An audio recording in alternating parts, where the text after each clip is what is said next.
Welcome to the Performance Collective, where I bring together experts across the running, fitness, and human performance space to share insights, experiences, and practical strategies for improving performance. Hosted by me, Hannah Witt, a USCA certified running coach and athlete success and operations manager, this podcast features conversations with elite athletes, coaches, nutritionists, chiropractors, race directors, and industry leaders. Whether you're chasing a personal best, returning from injury, or looking to better understand the science behind training and recovery, the Performance Collective offers actionable insights to help you train smarter and perform at your best. I've had the amazing opportunity to speak with several race directors who are putting on great events. This is just a short video detailing our conversations and what their events look like. Enjoy. This is a conversation that I had with Richard Abernathy and Miles Flott. Richard is the founder of Dirty Wolf Racing, and Miles has been working diligently on creating an amazing website for Dirty Wolf. So, welcome to Richard and Miles, who are representing Dirty Wolf Racing today. Richard being race director, Miles being some behind-the-scenes admin and website building for Dirty Wolf Racing. It's really awesome to have you both here today. You have some crazy race names, and we're going to have to kind of unpack the history and maybe what makes them different and kind of crazy sounding. Can you go over, I don't know, the ones that are the craziest and tell us a little bit more about them, their origin story, if you will? The Stone Mountain Massacre. And what it is, it's if you've ever been to Stone Mountain, it's one of the most beautiful state parks in North Carolina. It's very close to Virginia. It's just stunning. Every step you take is just beautiful.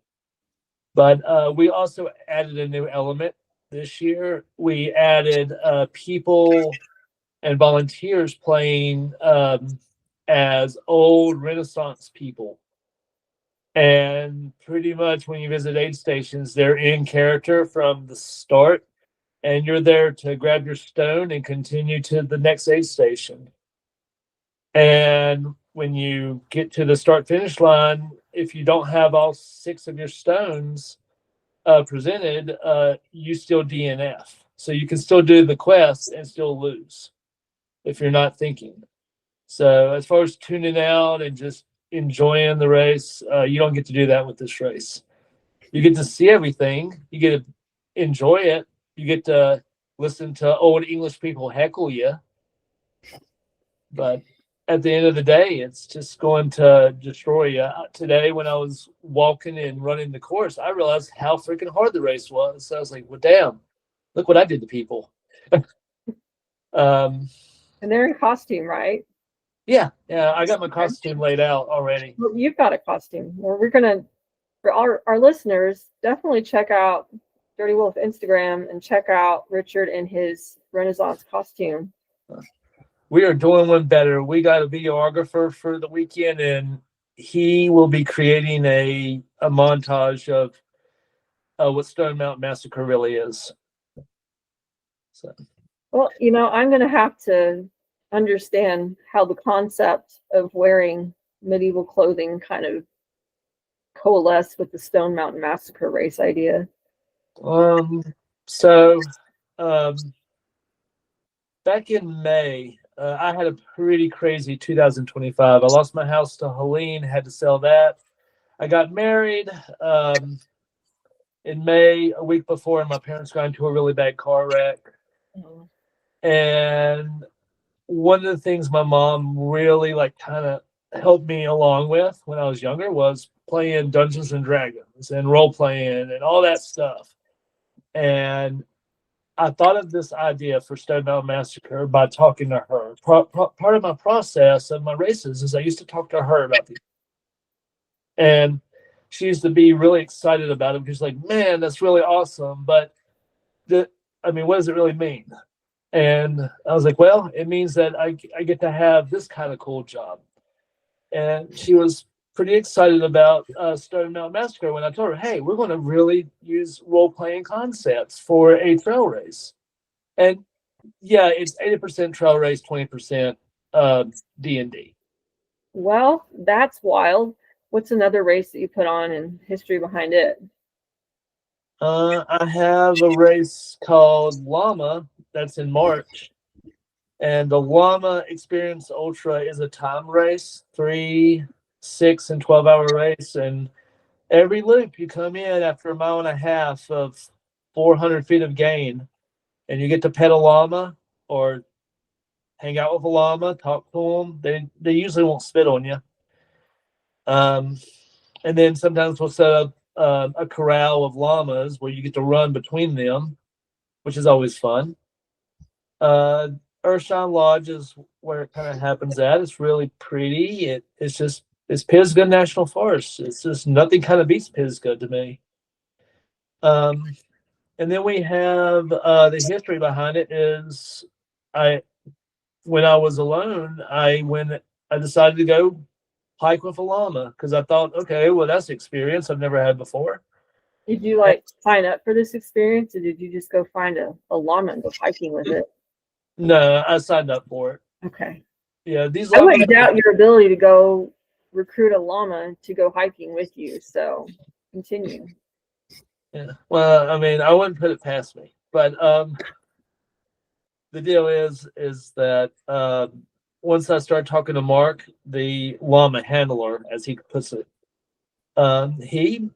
he was just really cool, and I was like, man, I want to come back and keep walking more llamas. So it kind of became a yearly thing, and eventually I approached Earthshine Lodge about how would y'all guys like to do an ultra race out here? It'll be pretty cool, and they had no idea what that would look like there. And now that we do, we're pretty excited about year 2 and year 3.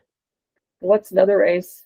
You've got so many. I mean, they all are so unique. Well, then you got Leatherwood.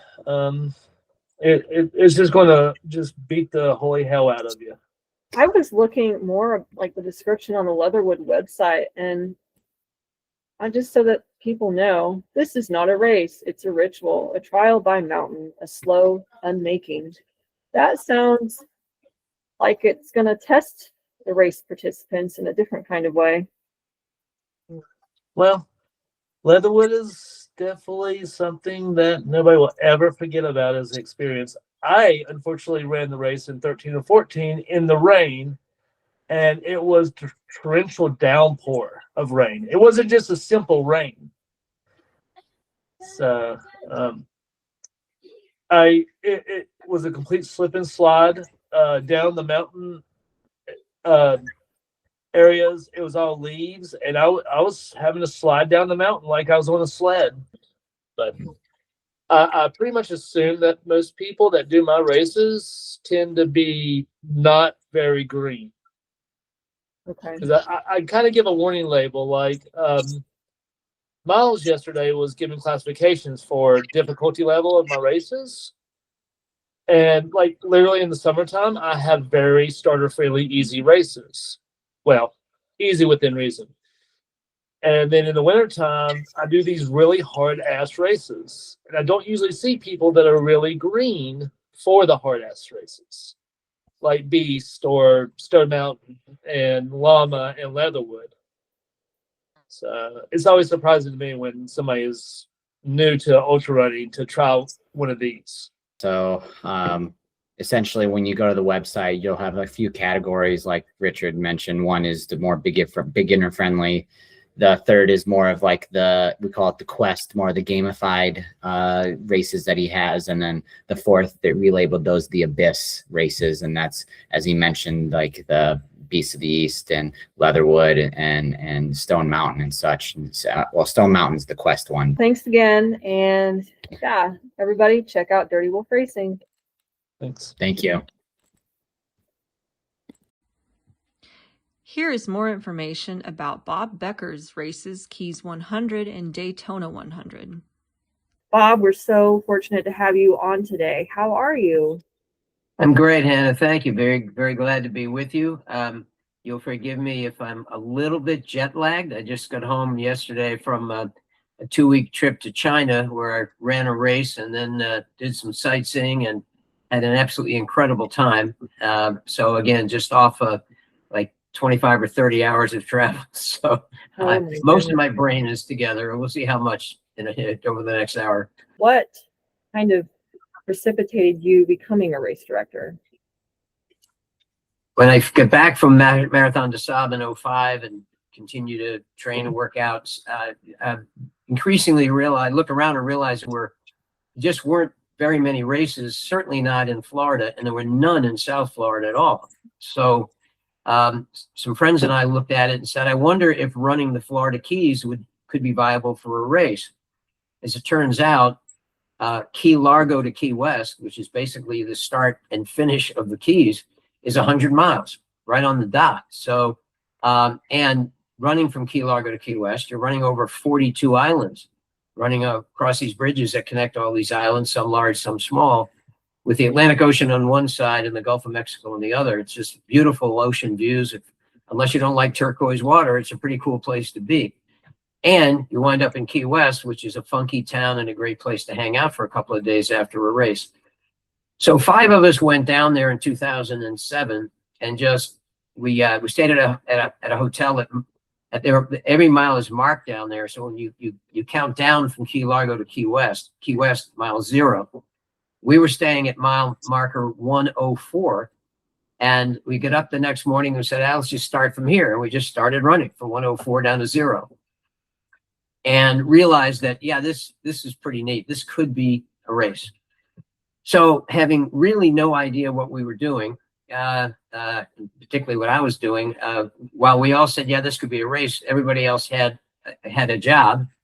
And I did too, but I was caught up in the real estate crash at that time, and it affected my career, my work. Basically, I decided to try this thing and to see if I could make heads or tails out of it. So again, without having any idea what I was doing, I named myself a Keys 100 race director.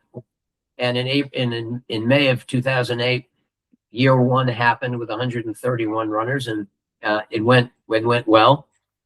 And from there, the race grew, and I created and added other races as well. And it's been a full-time thing now for 18 years. So next month, or in May, almost 6 weeks away, will be our 18th annual. And we'll have, as we've had the last few years, about 1,000 runners doing the race. And it's really a lot of fun. It's very gratifying, and it's great to see new people come into the sport. It's been one of the most gratifying parts of doing this all these years.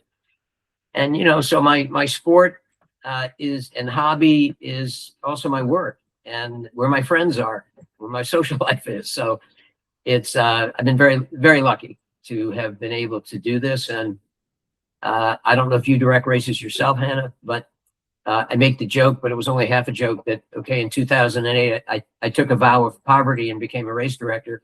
You don't make a lot of money at this, but it sure has other benefits. There's no question about that. For the Keys 100 that's happening in May, is it sold out already, or can people still sign up? Yeah, the 100-miler just sold out, and we also have a 100-mile team relay, and I think that's like a team or two away from selling out. We also have a 50-mile individual and 3-person relay, and a 50K, and those are not sold out. So there's still some room, and it's really a fun way to start in those distances and still be able to get the experience of running in the Keys, which is so unique. But yeah, it doesn't actually sell out every year. It's always very close, but we have sold out this year. So we do have a waiting list that many people will get in, because we tend to have a lot of people that drop the last 2, 3, 4 weeks from injuries or somebody's wedding that they didn't know they had to go to, or a graduation or something. So yeah, I mean, it's there's still some possibility that people could get into the 100, but the shorter races are still viable. For the Keys 100, you described race conditions, these bridges that go from island to island, and it does sound idyllic and looking at the water, and isn't that nice? But I think about the glare from the water and contending with that, and contending with being basically out in the open, complete sun exposure with no reprieve from that. It's a tough race. Yeah. It is. The Keys 100 is deceptively hard, and mainly it's because of the heat factor. you're right. There really isn't any shade, and you have the temperature and humidity and intensity of the sun all add to a heat factor that is absolutely the challenge. In addition to the distance, that's what makes it so hard, and it is a tough race.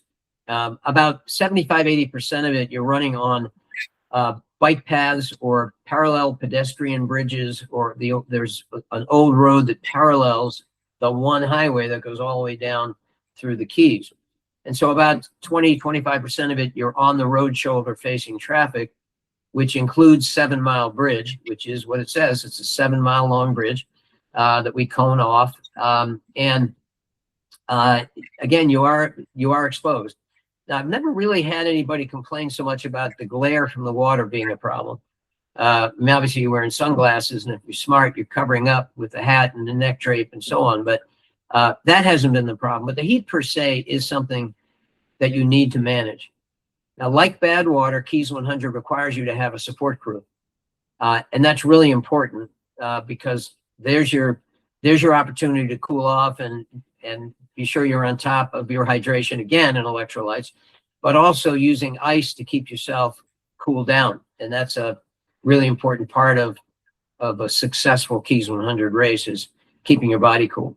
The other race that I produce now is Daytona 100.